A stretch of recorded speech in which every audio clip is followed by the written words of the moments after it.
आज का हमारा लेक्चर है यूनाइटेड नेशंस ऑर्गेनाइजेशन, जिसको हम यूएनओ के नाम से भी जानते हैं। आज के लेक्चर में हम यूनाइटेड नेशंस ऑर्गेनाइजेशंस की डिटेल हिस्ट्री पढ़ेंगे कि ये ऑर्गेनाइजेशन कब बना और इसके बनाने का जो है वो पर्पस क्या था, मकसद क्या था, और इसके साथ साथ हम इसके जो है आज स्ट्रक्चर भी इस वीडियो में आज के लेक्चर में कवर करेंगे। तो ये वीडियो आपके लिए काफ़ी ज़्यादा इंफॉर्मेटिव रहने वाली है, क्योंकि जो स्टूडेंट्स या जो एस्पिरेंट्स सीएसएस पीसीएस या जो प्रोविंशियल या जो फेडरल में जो भी गवर्नमेंट जॉब्स आते हैं, उनके लिए वो जो तैयारी करते हैं या प्रिपरेशन करते हैं, तो मोस्टली यूएनओ के रिलेटेड ये जितने भी हमारे पास जो वर्ल्ड ऑर्गेनाइजेशन है, जिसमें डब्ल्यूएचओ आता है, यूएनएसएफ आता है, उन सब में जो है वो लाजमी आपके जो है पेपर में क्वेश्चन पूछे जाते हैं। ना सिर्फ आपके क्वेश्चन पेपर में ये क्वेश्चन आपसे पूछे जाते हैं, बल्कि इंटरव्यू में भी आपसे यही क्वेश्चन जो है वो होते हैं। तो यूनाइटेड नेशन ऑर्गेनाइजेशन को आज की वीडियो में हम कंप्लीट जो है वो डिटेल से पढ़ेंगे। तो सबसे पहले हम जाते हैं इसकी हिस्टोरिकल बैकग्राउंड में। अच्छा, ये जो है ऑर्गेनाइजेशन ये अक्टूबर 24 1945 को बना। अब इस ऑर्गेनाइजेशन को जो बनाने की ज़रूरत क्या थी, या ये ऑर्गेनाइजेशन जो है वो क्यों बनाई गई, हम इसका थोड़ा सा आज जो है वो हिस्टोरिकल बैकग्राउंड पढ़ेंगे। आपको पता होगा कि हमारे पास जो हिस्ट्री में हम पढ़ते हैं, दो बड़े वर्ल्ड वॉर्स जो है हम पढ़ते हैं, जिसमें हमारे पास एक वर्ल्ड वॉर 1 और एक वर्ल्ड वॉर 2। अब वर्ल्ड वॉर 1 जो है वो बहुत पहले हो चुका था, लेकिन ये वर्ल्ड वॉर 2 जो था ये 1939 में स्टार्ट हुआ। अब ये वर्ल्ड वॉर जो है 2 ने काफ़ी ज़्यादा दुनिया में क्योस पैदा कर दिया था। ये वर्ल्ड वॉर 2 ने जो है वो डिस्ट्रक्शन जो वर्ल्ड वॉर 1 में हुई थी, इसने उसको भी जो है पीछे छोड़ दिया था। तो वर्ल्ड वॉर 2 में और ज़्यादा जो है वो लोगों को नुकसान, जानी नुकसान, माली नुकसान, और इसी तरह जो है बहुत ज़्यादा डिस्ट्रक्शन जो है वो हर कंट्री में जो इस वर्ल्ड वॉर 2 में शामिल थे उनको उठाना पड़ा। और साथ ही साथ ये जो था दुनिया के लिए एक बर्डन बन गया था। मतलब दुनिया जो थी वो they wanted to get rid of this war. तो इसी तरह जो 4 बड़े एलाइज थे, या हम ये कह सकते हैं कि जो 4 बड़े कंट्रीज़ थे जो बेसिकली वर्ल्ड वॉर 2 में जो है मेन रोल प्ले कर रहे थे, तो उन कंट्रीज़ की हम बात करते हैं यूके, इसी तरह हमारे पास यूएस, रशिया और चाइना। इन 4 बड़े ममालिक पे या इन 4 बड़े कंट्रीज़ पे उस टाइम प्रेस एंड पब्लिक कब क्या था, प्रेशर था ज़्यादा। तो जैसे वर्ल्ड वॉर 2 एंड हुआ, तो प्रेस और पब्लिक का जो है वो बहुत ज़्यादा प्रेशर इन 4 बड़ी कंट्रीज़ पे था, यूनाइटेड किंगडम पे, यूनाइटेड स्टेट्स पे, रशिया पे और चाइना पे। तो इन्होंने जो है फ़ौरन एक डिसीजन लिया। इन्होंने कहा कि हमने इस वर्ल्ड वॉर 2 से या इसके जो इफ़ेक्ट्स थे उससे, या इसके जो इल्ज़ामात इन पे लग रहे थे, इनकी लीडर्स पे लग रहे थे, उनको ख़त्म करने के लिए इन्होंने जो है एक कॉन्फ्रेंस जो है वो 1944 में जो है बुलाया।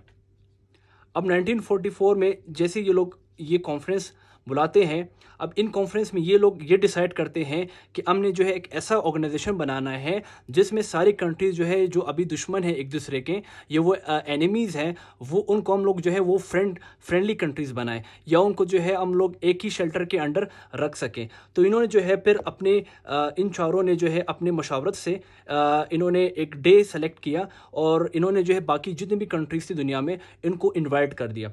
तो स्टार्टिंग में जो है यूनाइटेड नेशन ऑर्गेनाइजेशन को 50 कंट्रीज़ ने जो है वो ज्वाइन कर लिया।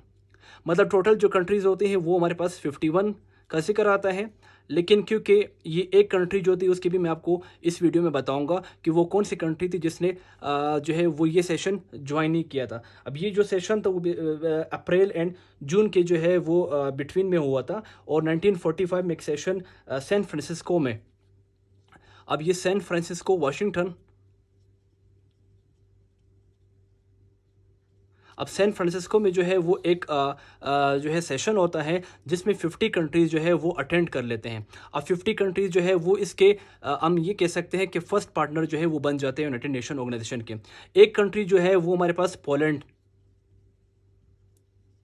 ये भी बेसिकली 51 में जो है कंट्रीज़ में आ जाता है, लेकिन ये जो कंट्री थी उन्होंने जो है अपना मेंबर या अपना जो रिप्रेजेंटेटिव जो है इस कॉन्फ्रेंस में नहीं भेजा था या इस मीटिंग में नहीं भेजा था, लेकिन लेटर उन्होंने जो है वो भेज दिया था। तो देयर आर 51 कंट्रीज़, ठीक है, जिन्होंने जो है वो यूनाइटेड नेशन ऑर्गेनाइजेशन को 1945 में जो है वो ज्वाइन किया था, जिसमें हमारे पास जो थे वो सारी कंट्रीज़ जो हमारे पास यूरोप और जो है एशिया में आ जाती हैं। इस उसके बाद हम ये बात करेंगे कि यूनाइटेड नेशन ऑर्गेनाइजेशन का जो है वो पर्पस क्या था, बनाने का मकसद क्या था। जैसे आपको मैंने स्टार्टिंग में बता दिया था, जो वर्ल्ड वॉर 2 हो चुका था तो उसकी बहुत ज़्यादा जो है वो प्रेशर यूके, यूएस, रशिया और चाइना को जो है वो फेस करना पड़ा, या उनको जो है बातें सुननी पड़ी प्रेस से भी और लोगों से भी। लोगों को जो है वो बिल्कुल इन पे जो है वो एतमाद जो है वो उठ गया था, और इन्होंने जो है सिर्फ डिस्ट्रक्शन ही डिस्ट्रक्शन, जिसकी हम तारीख़ में कोई मिसाल नहीं देखते। या हम ये भी कह सकते हैं कि हिरोशिमा और नागासाकी जो जापान में हमारे पास जो दो ऐसे रीजन थे जहाँ पे यूएस ने या अमेरिका ने वो एटम बम जो है वहाँ पे एक्सप्लोजन की थी। तो ये बेसिकली क्योस ही क्योस था दुनिया में। तो अभी आते हैं इसके जो है इम्पोर्टेंट पार्ट में, वो है पर्पस। तो पर्पस आपको मैंने स्टार्टिंग में भी बता दिया, लेकिन हम इसके जो है 4 मेन पर्पसेस हम आज के स्टडी जो है वीडियो में वो कवर करेंगे। तो 4 पर्पसेस है यूनाइटेड नेशन ऑर्गेनाइजेशन का। सबसे पहला जो है इनका जो पर्पस होता है वो ये है कि टू कीप पीस, ठीक है। अब इनका पहला पर्पस ये है कि टू कीप पीस। ऑर्गेनाइजेशन बनाने का मकसद यही था कि दुनिया में अभी जो है ऑलरेडी 2 वॉर हो चुके थे। अब उन वर्ल्ड वॉर 2 के बाद जो है वो दुनिया को एक साथ करना चाहते थे, और ये चाहते थे, इस ऑर्गेनाइजेशन का ये मकसद था कि to keep peace in the world. Second इनका जो पर्पस था वो ये है कि डेवलप फ्रेंडशिप।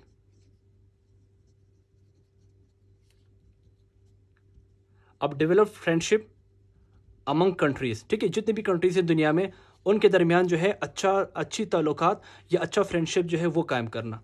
थर्ड इसका पर्पस ये है कि हमारे पास टू वर्क टुगेदर या टू वर्क यूनाइटली, या टुगेदर लिख लेते हैं।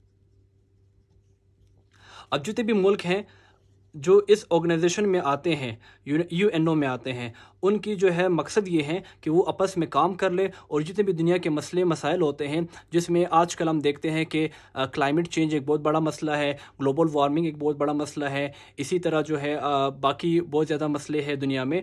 तो ये यूनाइटेड नेशन ऑर्गेनाइजेशन, इनके जो लीडरान होते हैं या इनके जो है लीडर्स होते हैं, वो आपस में बैठ के इन सारे प्रॉब्लम्स को जो है सॉल्व आउट करते हैं टुगेदर। फोर्थ इसका जो है जो पर्पस है वो ये था कि सॉल्व द प्रॉब्लम्स, वही जो प्रॉब्लम्स मैंने अभी आपको बताएं, जिसमें हमारे पास आजकल जो क्लाइमेट चेंज एक बहुत बड़ा प्रॉब्लम है, या हम ये कह सकते हैं जो अभी फ़लस्तीन और जो है जो यूक्रेन वॉर, या फ़लस्तीन में जो वॉर हो रहे हैं बिटवीन जो है इसराइल एंड फ़लस्तीन, इसी तरह यूक्रेन बिटवीन रशिया। तो ये जो ऑर्गेनाइजेशन है ये बेसिकली इन मसलों पे जो है वो डिस्कस करते हैं टुगेदर। और अभी हम आते हैं इसके स्ट्रक्चर के ऊपर। स्ट्रक्चर बेसिकली हम कहते हैं कि इसके अंडर या यूएनओ जो है वो किस चीज़ पे बेस्ड है, किन ऑर्गेनाइजेशन पे बेस्ड है। तो स्ट्रक्चर में हमारे पास हम इसके जो है देयर आर 6 ऑर्गन्स, ठीक है। स्ट्रक्चर को हम ऑर्गन्स भी कहते हैं। तो हमारे पास टोटल कितने ऑर्गन्स हैं? 6 ऑर्गन्स। अब 6 इसके ऑर्गन से मुराद ये है कि बाकी जो 6 ऑर्गेनाइजेशन है वो बेसिकली यूएनओ के अंडर काम करते हैं। अब वो भी बहुत बड़े बड़े हमारे पास जो है वो ऑर्गेनाइजेशन है, जिसके बारे में जो है क्वेश्चंस मोस्टली पूछे जाते हैं, इंटरव्यू में पूछे जाते हैं आपसे जो है वो वन पेपर जो है आपका जो होता है एमसीक्यू टाइप, उसमें पूछे जाते हैं। इसी तरह और ज़्यादा जो आपके टेस्ट होते हैं गवर्नमेंट टेस्ट, उनमें भी ये क्वेश्चन जो है वो रिपीट होते हैं मोस्टली। तो स्ट्रक्चर में हम सबसे पहले या फर्स्ट ऑर्गन हमारा जो है वो जनरल असेंबली।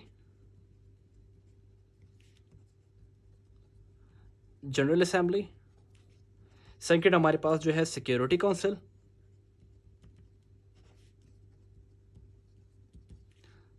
थर्ड हमारे पास जो है वो इकोनॉमिक एंड सोशल